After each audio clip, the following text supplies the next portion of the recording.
was December 2012. A 46-year-old Eamon Kilbride was having the time of his life. Eamon was always said to be the life of the party, a charismatic man who never missed a chance to make people laugh. Now, he was up on stage at the Whitehall Country Club in Darwin, Lancashire, doing what he did best, entertaining the crowd at his office Christmas party. This year, specifically by horse dancing his way through Psy's Gangnam Style. His wife, Giulia, who was also celebrating her birthday that night, was there, watching with the whole office as her husband put smiles on every face in the room, until he collapsed. Suddenly, Giulia's husband of 23 years was clutching his chest, telling her he had chest pains before slumping to the ground. She tried desperately to revive him while waiting for the ambulance to arrive. But by the time they got him to Royal Blackburn Hospital around 11:30 p.m., Eamon Kilbride was gone. The cause of death was determined to be acute heart failure. The vigorous Gangnam-style dance had pushed his heart past its limit. He left behind his wife and 3 children, Laura Jade, Jack, and Connor, all of them university students. His death was used as a PSA for middle-aged men across the UK. Professor Bernard Keaveney, a cardiologist at Newcastle University, told reporters, "I certainly wouldn't say that people need to avoid Gangnam Style over the holidays, but if you're unused to taking vigorous physical exercise, you shouldn't throw yourself into violent exertion without due preparation." Sound advice, but for Eamon Kilbride, it came too late. Samuel Wardell had a problem. As a lamplighter in the late 19th century, working the early morning shift in Flatbush, New York, he needed to wake up before dawn every morning to extinguish the gas streetlights he'd lit the previous evening. But Wardell was an exceptionally heavy sleeper, the kind of person who might sleep through a brass band marching through his bedroom. His standard alarm clock just wasn't cutting it. So he did what any innovative man would do. He rigged up a Rube Goldberg-esque contraption that would be impossible to ignore. He connected his alarm clock to a wooden shelf suspended above his bed with a wire and placed a massive 10-pound stone on it. When the alarm went off at 5 a.m., it would trigger the shelf to drop. The stone would crash down against the headboard of his bed on its way to the floor, jolting him awake. It worked perfectly. For months, Wardell's homemade alarm system got him to work on time without fail, until Christmas night, 1886. Wardell hosted a festive gathering at his house that evening, but to make room for his guests, he moved the furniture around, including his bed. When the party ended and his friends went home, Wardell was exhausted and perhaps a bit merry from the festivities. He was simply too tired to pay careful attention to where exactly he was putting the bed back. It ended up being slightly off, just a few inches from its original position. The next morning, on December 26th, the alarm struck at 5 a.m. as usual. The mechanism triggered, the shelf dropped, but this time, the 10-pound stone didn't hit the wooden headboard with a harmless crash. It hit Samuel Wardell directly on his head, fracturing his skull and inflicting fatal injuries. He died several days later, on December 31st, from complications of the head trauma, a singular death, the newspapers called it, caused by his own invention. Jay Hunsucker loved Christmas more than almost anything. This 44-year-old title company sales manager from Highland Village, Texas, was known throughout the community for spreading joy to others, especially during the holiday season. His outdoor Christmas lights had been up since before Thanksgiving, so early that his best friend from college was giving him a hard time about it, saying Jay was making us look bad. On Friday, December 4th, 2015, Hunsucker was home with his wife, Alicia, and one of his 3 daughters when he decided to go up to the attic to retrieve more Christmas decorations. He wanted to get everything down so they could decorate even more over the weekend. The attic had walkways and plywood platforms for storage. Hunsucker had obviously been up there countless times before and knew where to stand and where not to. But somewhere up there, something went horribly wrong. He took a wrong step and fell through the drywall ceiling, more than 20 feet down onto the tiled floor below. His wife and daughter heard the crash and found him lying in the foyer, surrounded by broken ceiling panels and insulation. They called 911 immediately. Hunsucker was still alive when paramedics arrived, but barely. Minutes later, he succumbed to his injuries in the ambulance, dying before he could reach the hospital. The fall caused multiple catastrophic blunt force injuries, including broken bones and internal bleeding. Highland Village officials publicized the death as a stark reminder about holiday safety. Emergency responders in the area had responded to 3 deaths in the past 5 years from people falling from an attic or ladder while decorating for the holidays, and put out a statement stressing that the holiday season is not immune from tragedy. Please do all that you can to stay safe when exposing yourself to the risk of a potential fall. Hunsucker's death was notably similar to a scene in the famous Christmas Vacation movie where Clark Griswold, another father known for going overboard on Christmas, falls through the attic and lands safely on a bed just a few feet below. But there sadly was no comedic movie logic to break Jay Hunsucker's fall. But it's not just physical safety you need to worry about this holiday season. If you look up your name online, you'll probably find your personal details, like your home address, email address, and number. It's a scary thing when you realize anyone can get that info. That's where this video's sponsor, Aura, can help. In today's world, data is a valuable asset, and data brokers trade your info with those pesky robocallers and spammers, making billions, doing it without your consent. They're legally required to remove your information if you ask them to, but make you jump through hoops, which is how Aura can help. Aura identifies where your information is being exposed and submit opt-out requests on your behalf, so that you don't have to do all the legwork. Get an alert immediately when there's suspicious activity on any of your financial assets, online accounts, or personal data. Aura combines internet security app features including VPN, password management, antivirus, identity theft insurance, and more, all in one service, so you don't have to pay for several different apps. Get a 2-week free trial of Aura with our link in the description at aura.com/brew. It's easy to set up, and once you do, it'll keep you and your family safe online. Now for our fourth story. The massive floating Christmas tree in Maraca, Brazil was supposed to be one of the town's biggest attractions. At 184 feet tall with 360,000 lights illuminating its white and red structure, this artificial tree would float majestically in the Aracatiba Lagoon near Rio de Janeiro. It had become a beloved tourist destination during the festive season, drawing visitors from across the region. On Monday afternoon, December 16, 2024, just 2 days before the official light switch-on ceremony, workers were making final preparations to the structure, making sure everything would be perfect for the grand unveiling. Then, the weather turned. Dark storm clouds rolled in across the lagoon as the wind picked up, creating whitecaps on the water. At 3:45 p.m., Civil Defense issued a rain alert. The company hired to assemble the tree immediately began evacuating workers from the platform. The only problem was, they didn't have enough time. The storm hit with terrifying speed and force, attacking the workers with strong winds and torrential rain. Video captured from shore showed the massive structure beginning to sway, then slowly tilting, and then picking up momentum as it fully collapsed. The entire 184-foot tree they worked so hard on plunged into the water below with an enormous splash. Beneath the collapsing tree, workers on the platform jumped into the water, desperately trying to swim away from the falling structure. 2 managed to escape with non-life-threatening injuries, pulled from the water by rescue teams. But 21-year-old Vinicius dos Santos Abreu couldn't get out of the way in time, trapped beneath part of the collapsing structure. He was rushed to Conde Modesto Lille Hospital, where he was pronounced dead on arrival.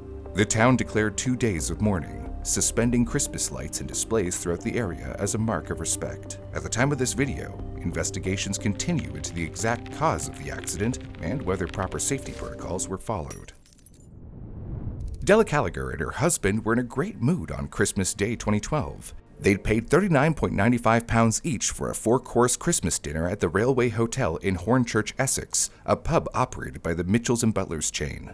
Della was a 46-year-old mother of 1 who loved being with her family at Christmas, and she was excited about the festive meal, just as the other 128 diners were. The turkey dinner was served hot from the kitchen. They enjoyed their meal, laughed with friends, and celebrated the holiday. But by 5:30 a.m. the next day, Della was violently ill, vomiting, severe diarrhea, excruciating stomach pain. Her husband fell ill about an hour later with the same symptoms, but Della's condition got progressively worse as the day went on. Much worse. Paramedics arrived and took Della to Queen's Hospital in Romford, but after examining her, they sent her home, suspecting she had norovirus, a nasty illness they didn't want to spread to other patients. They gave her a shot of something in the ambulance that seemed to help temporarily, but by late afternoon, she took a dramatic turn for the worse. It was, her husband said, horrific. Della's husband held her on the bed, terrified she would choke on her own vomit. Then something changed. He felt her body shake violently as her eyes rolled back into her head. It looked as if she was experiencing cardiac arrest. His brother-in-law performed CPR for more than 45 minutes while they waited for the ambulance, following instructions from the 911 dispatcher on the phone. When paramedics finally arrived, at first they found no signs of life. But then, they detected a faint pulse and rushed her to the hospital. But in the end, Della Gallagher was pronounced dead in the next morning on December 27th. At approximately 8:15 a.m., she left behind her husband and their young child. Further investigation revealed a horrifying pattern. 33 people in total had fallen seriously ill after eating that Christmas meal at the railway hotel. The culprit? Clostridium perfringens bacteria, one of the deadliest forms of food poisoning. But what caused it? The turkey had been cooked the day before, on Christmas Eve, but it wasn't properly cooled afterward. Chef Mehmet Kaya claimed he'd let the meal cool between 3 p.m. and 4 p.m., checking temperatures and following protocols, but CCTV footage showed him leaving the pub at 4 p.m. and not returning for the rest of the day. Manager Anne-Marie McSweeney claimed she had checked the temperatures herself and remembered the figures so Kaya could write them in the log on his next shift. But the pub's CCTV footage showed she hadn't left the front of house for more than 2 minutes for the remainder of her shift. Not nearly enough time to check the turkey in the kitchen properly. So the meat had been left at room temperature for an undetermined amount of time, creating a perfect breeding ground for bacteria. On top of that, it wasn't adequately reheated before serving, as the kitchen team had simply judged the temperature based on the steam coming off the meat rather than using thermometers. Some of it had been briefly microwaved, but most had just been warmed on a hot plate. And after the outbreak, pub chef Mehmet Kaya and manager Anne-Marie McSweeney made sure to quickly destroy all waste food and falsified food safety records before health inspectors could investigate, attempting to cover their tracks. Both were convicted of perverting the course of justice. Kaya was sentenced to 12 months in prison. McSweeney, who had worked at the hotel for 24 years, wept in the dock when the verdict was read and was sentenced to 18 months. Mitchell's and Butler's restaurant chain was found guilty of placing unsafe food on the market and fined £1.5 million. By early January 2013, the company had stopped using the cooking, cooling, and reheating method in all its kitchens nationwide. Too late for Della Caliger, but if nothing else, hopefully it reminded restaurants across the UK to take food safety seriously so nobody else would make the same careless, fatal mistake. On Saturday morning, November 19, 2022, shortly after 10 a.m., Haley Brooks, a talented 11-year-old dancer with CC and Company Dance Complex, was performing in the Raleigh Christmas Parade with her dance troupe. The parade route started at the intersection of Hillsborough Street and St. Mary's Street, and the troupe was just 1 block in when disaster struck near the intersection of Hillsborough Street and Boylan Avenue. Landon Glass, a 20-year-old from Good, Virginia, was driving a white GMC Denali pickup truck, pulling one of the dance studio's floats. The float carried younger members of the troupe, and Haley was dancing on the ground with her fellow performers ahead of the truck. But the parade route at that section had a slight downhill decline, and Landon's truck suddenly rushed forward. Witnesses said Landon was frantically honking his horn, yelling for people to get out of the way as the truck began rolling faster down the slight slope. ABC 11, which was broadcasting the parade, captured the horrifying moment on live TV. The crowd of dancers parted as the truck came through, girls jumping aside in panic. But Haley, focused on her performance and unaware of the approaching vehicle, didn't see it coming in time. The truck struck her at a low rate of speed, but it was enough. Bystanders and police officers rushed after the vehicle, jumped in front of it, and stopped it by hand. Haley was rushed to the hospital, but died from her injuries. An investigation revealed Landon had a disturbing history. Virginia authorities had ticketed him on at least 5 separate occasions since 2021, 17 total infractions in less than 2 years, 4 times for failing to have his vehicle inspected, multiple violations for improper exhaust system and other equipment issues. His most recent citation had come just a month before the parade, in October. It turns out the truck he was driving at the parade had brake problems, serious ones. According to the arrest warrant, they were inadequate to control the movement of and to stop the vehicle. Landon had multiple aftermarket modifications of his truck, but apparently not functional brakes. Well, that irony was lost on no one. He was initially charged with misdemeanor death by motor vehicle, careless and reckless driving, improper equipment, unsafe movement, and carrying a firearm in a parade. In March 2023, the Wake County District Attorney upgraded the charges. Landon would now face involuntary manslaughter, a Class F felony. In November 2025, after 3 years of legal proceedings, Landon pleaded guilty to felony obstruction of justice, misdemeanor death by vehicle, and possession of a dangerous weapon at a parade. He was sentenced to 262 days in jail and 400 hours of community service, a sentence some felt was far too lenient for taking a child's life. Haley's parents, Trey and April Brooks, established the Shine Like Haley Foundation in her honor. The foundation aims to create meaningful change in safety protocols at parades, ensuring no other family has to endure what they've endured. Grace Horn's parents thought she was asleep at a friend's house on the night of December 2nd, 2024, but she had other plans. She wanted to earn extra money to buy Christmas presents for her family and friends, an act of generosity she was well known for. So Grace snuck out of her friend's house in the early morning hours and started making DoorDash deliveries using her mother's account. DoorDash typically requires users to verify their identity with a selfie that matches a driver's license on file, but Grace had apparently found a way around the system. Grace was driving a 2022 Dodge Charger, a muscle car belonging to 19-year-old Hunter Boone, her alleged boyfriend. But Grace was only 15 years old, had no learner's permit, and had never taken any driver's ed. At around 3 a.m., Grace was driving along Highway 20 near Libby Road when she encountered conditions she wasn't prepared for. The fog was unusually heavy that night, thick and dense as it blanketed the road, reducing visibility to nearly zero. Grace lost control of the car, veering off the road into the opposite lanes and striking a pole, catching fire on impact. The force of the crash sent debris flying, narrowly missing a 56-year-old homeless man sleeping in a nearby gazebo. When he heard screams from within the vehicle, he rushed out to help her, but the flames were too strong. All he could do was retreat to call for help. When authorities arrived, it was too late. She was pronounced dead at the scene. A GoFundMe was created for her parents, stating, "There is something no parent should ever have to go through." Instead of planning for Grace's Christmas presents being wrapped and opened, it quickly shifted to the intrusive thoughts, the what-ifs, the planning of the funeral of your one and only princess.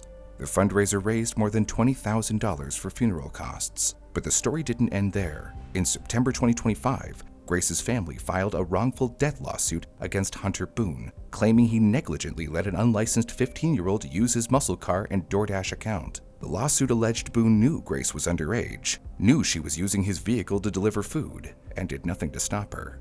Boone denied giving her permission to drive, claiming he only told her she could sit in the vehicle to get out of the cold after they had an argument. He said he had no idea she would take the car and start making deliveries. But text messages between them showed Boone had written to Grace earlier that evening, telling her, "The car's at the beach with the keys in it. Whenever you want, you can go get it. Please, take the car. It's cold out." Grace Horn was laid to rest days after the accident. The GoFundMe described her as always wanting to find a way to fix whatever problem there was. Filled with such innocence, she was taken too young, and her dreams have become memories for those who were blessed to know them. In Newport, Arkansas, in December 1932, Miss Walter Ballou was preparing for the holidays. The family lived modestly, farming cotton on their land, but Christmas was a time for celebration. Miss Ballou baked Christmas cakes early in the week, several of them, eager to have everything ready for the festivities. So, on Thursday, December 22nd, when the family sat down for dinner, she shared one of her cakes for dessert. Within hours, everyone became violently ill. The symptoms came on fast and brutal. Vomiting, convulsions, excruciating pain. The entire family, all 5 of them, were stricken with the same horrifying illness. Walter Ballou, the father, died on Friday. His wife died shortly after. Their 3 sons, ranging in age from 15 to 23, died the very next day. Sheriff Albright launched an investigation immediately. When he searched the Ballou home, he made a chilling discovery: 8 pounds of arsenic stored in a barrel in the attic. The poison had been used the previous summer to kill boll weevils and other insects in their cotton crops, a common practice among farmers at the time. But how did it get into the cake? That question haunted investigators. Did Miss Ballou accidentally use some of the poison instead of flour when she baked the cake? Arsenic in powder form looks remarkably similar to flour or baking powder. In the dim light, could she have grabbed the wrong container in her attic storage, brought it down to the kitchen, and mixed it into her batter without realizing? Or had someone intentionally mixed the arsenic into the flour during her absence? Sheriff Albright investigated every angle, but he wasn't able to come to a definitive conclusion. The answer, accident or murder, was never definitively determined. An entire family of 5 killed by a Christmas cake, and the truth died with them. It was Christmas Eve 2024, and Matthew Goldstein, his wife Lila, and their daughters Valerie and Violet were spending Christmas at their newly renovated lake house in Wakefield, New Hampshire. They had plans to attend an extended family gathering on Christmas Day, but they never showed up. Concerned relatives tried messaging and calling each of the 4 family members throughout the day. No response. As evening approached and panic set in, they called the police for a wellness check. At 4:20 p.m. on Christmas Day, 2024, Wakefield police arrived at the house to find a scene of unimaginable tragedy. 3 victims in bedrooms, 1 in a bathroom. All 4 family members were dead. No visible wounds, no signs of struggle.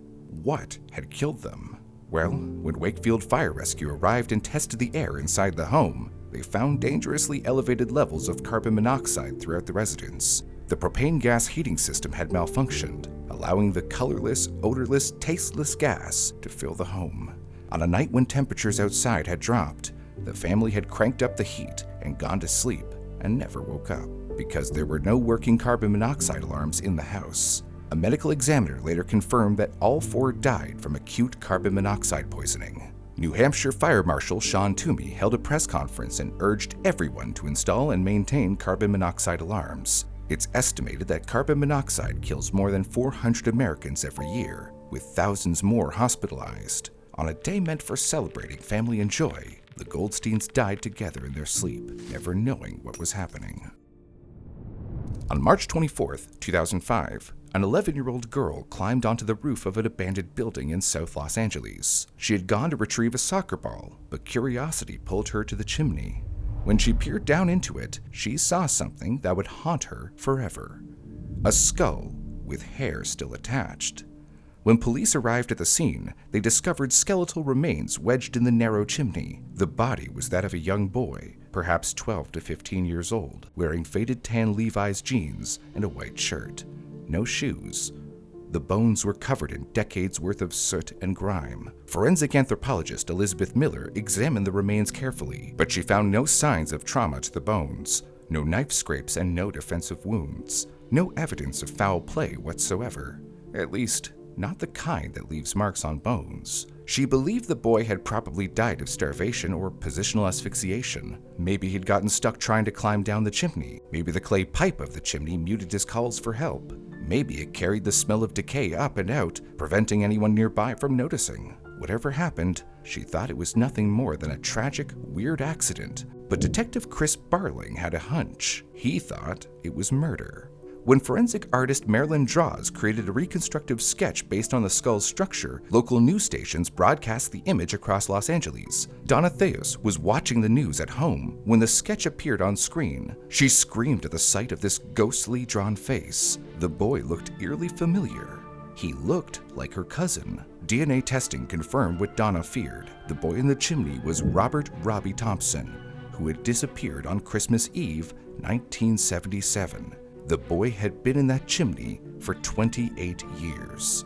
Robert had been 14 years old when he vanished. He was intellectually disabled and suffered from severe epileptic seizures that required daily medication. On Christmas Eve morning in 1977, he disappeared from his home, leaving his shoes behind at the house. The family searched everywhere, including that very building, which had been a toy warehouse at the time. They knocked on every door, searched every room, but nobody thought to look in the chimney. The main suspect was Theodoric Van Smith, a former boyfriend of Robert's sister. He was violent, unstable, and had a history with the family. In 1985, 8 years after Robert disappeared, Smith sexually assaulted and attempted to murder Robert's younger brother, then just 12 years old. While committing the assault, Smith told the terrified boy, "If you don't, I'm going to kill you just like I killed your brother Robert." Smith was convicted of the crimes against Robert's younger brother and sent to prison for 30 years. But because of what he said to the boy, there was reason to believe Smith was involved in Robert's disappearance too. Police got permission to dig up Smith's parents' backyard, looking for evidence.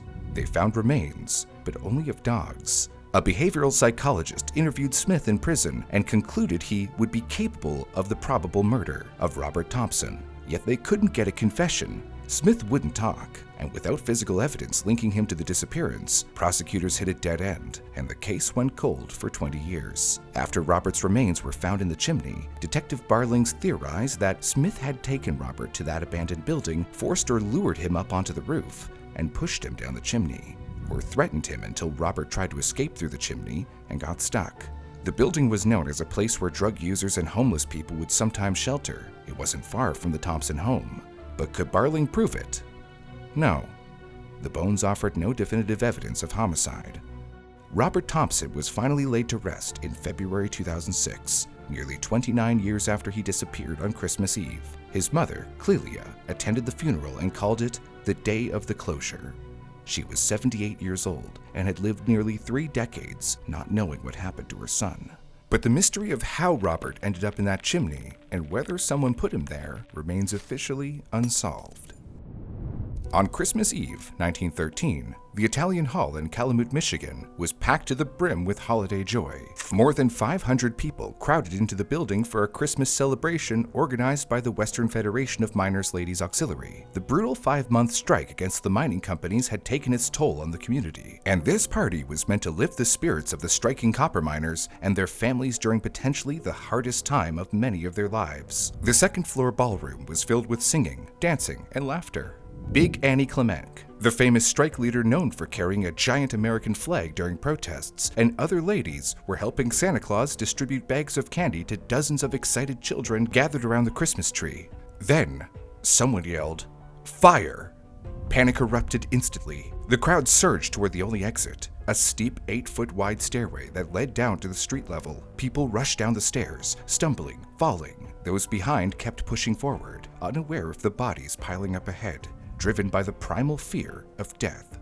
Within minutes, the stairwell became a death trap. But there was no fire. There wasn't even smoke. Mary Koskala, standing near the stage when the panic started, supposedly saw the man who shouted the warning. She gave the police a detailed description: a dark man with a dark mustache, a broad fellow dressed up neat, wearing a high-collared dark overcoat and a white button pinned to his lapel. Several other witnesses confirmed seeing the same man. They said the button looked like a Citizens Alliance button, the pro-company group that had been aggressively opposed to the strike.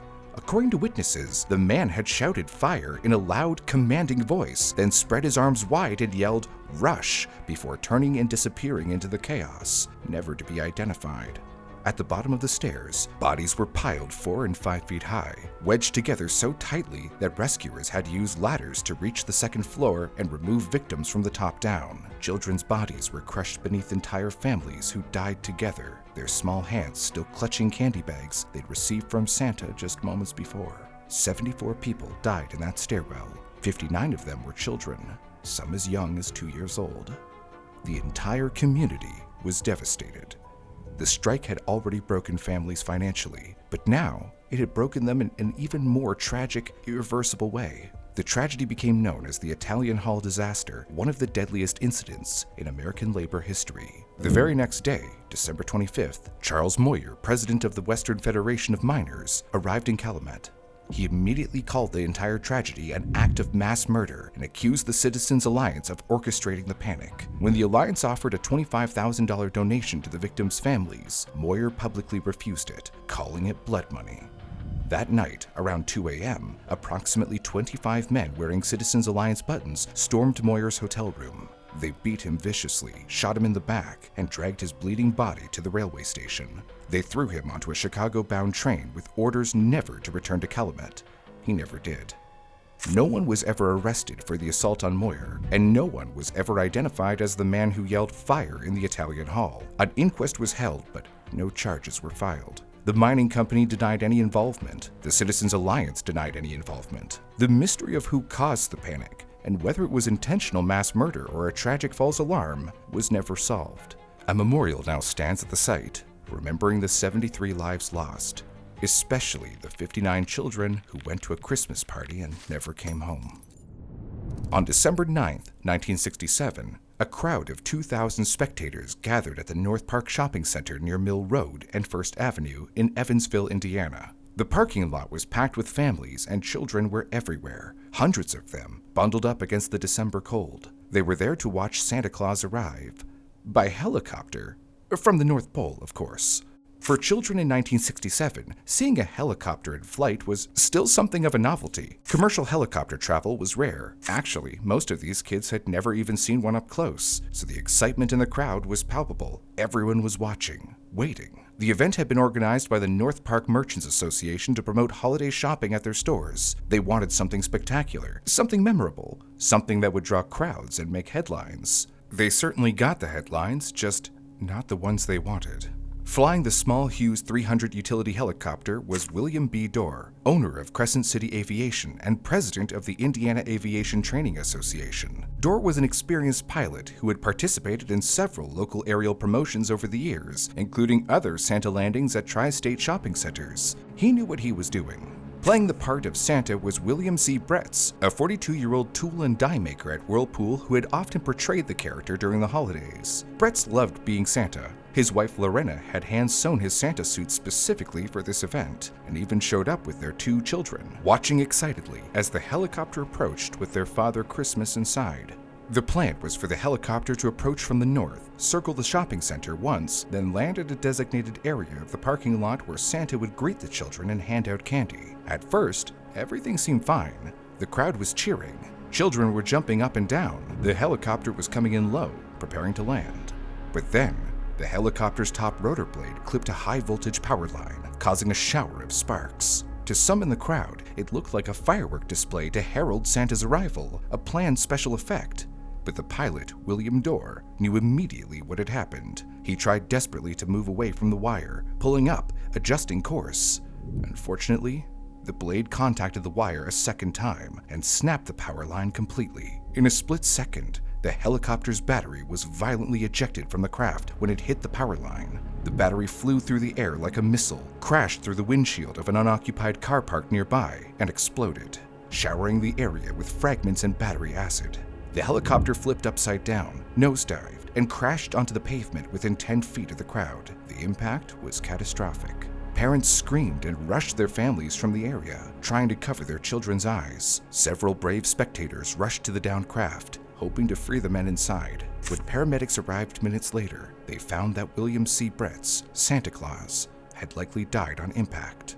The crash had been too severe. William Dorr, the pilot, was still alive, but critically injured. He was rushed to Deaconess Hospital, but succumbed to his injuries a short time later. The downed power line left much of the north side of Evansville without electricity for 3 hours. But the psychological damage to the community would last much longer. Hundreds of children had just watched Santa Claus die right in front of them. Local newspapers immediately published articles aimed at reassuring traumatized children. They explained that the real Santa was safe and unharmed at the North Pole, that the man in the crash had simply been a helper or stand-in, one of Santa's many assistants who helped him during the busy Christmas season. But for the hundreds of children who watched it happen, there was no comfort.